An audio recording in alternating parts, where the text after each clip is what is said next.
This is Democracy Now!, democracynow.org, The War and Peace Report. I'm Amy Goodman with Juan Gonzalez.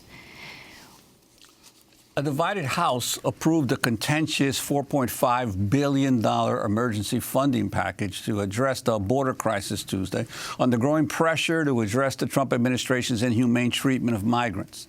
The bill passed largely along party lines in a 230 to 195 vote, with some progressive Democrats voting in favor after negotiating to include provisions including new health and safety standards for jailed immigrants. Representative Pramila Jayapal of Washington State voted for the bill after pushing for those changes, but she had, quote, tremendous apprehensions about giving the Trump administration's border operations more money.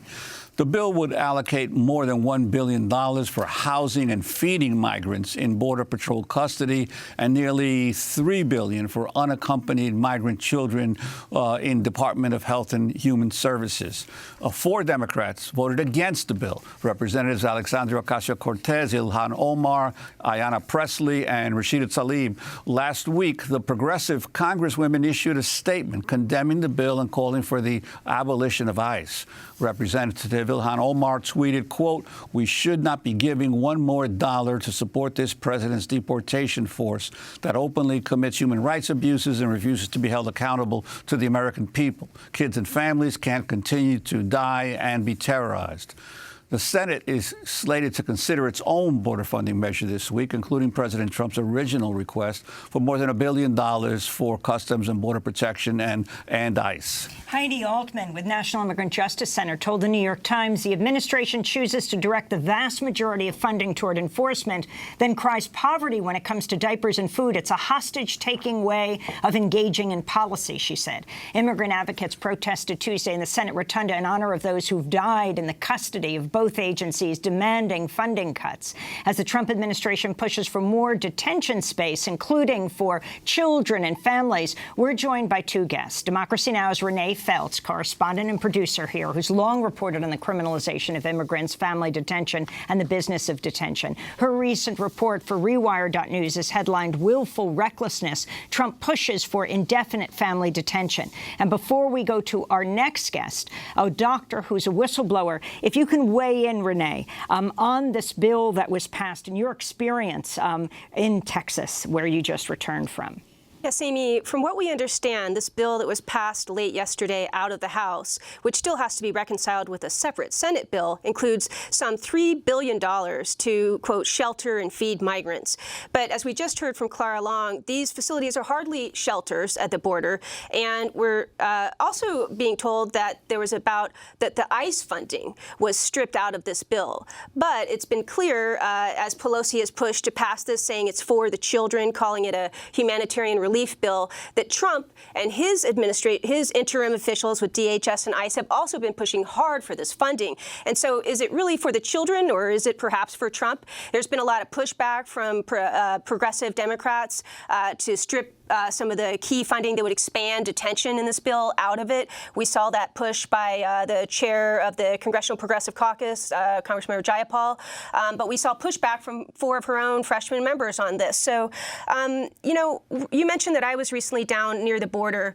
I went to speak with some of the mothers that were recently released from an ICE detention center in Dilley, Texas. It's the largest detention center in the country, 2,400 beds. I went there to film it at night, actually, and you could see with the football stadium lights on it how massive this facility is. It stretches like through a massive field, and there's tents on the site. It's disturbing to look at.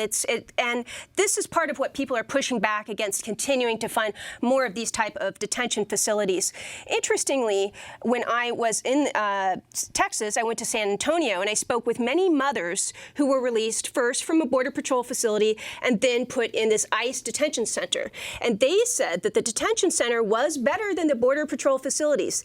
But when I asked one mother what she would change about her time in the ICE detention center, she said, menos tiempos, less time.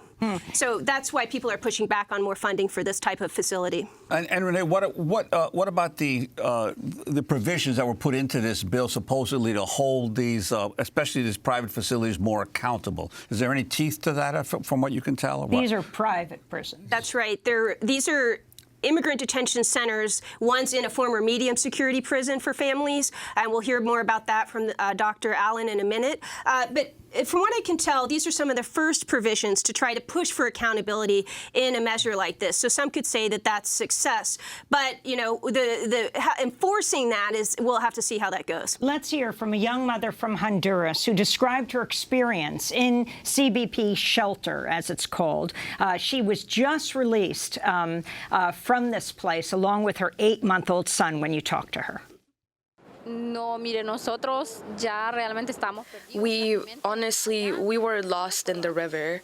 After we crossed the river, we were lost. We were heading back, but a young woman stayed, and honestly, we said thank God when the Border Patrol arrived.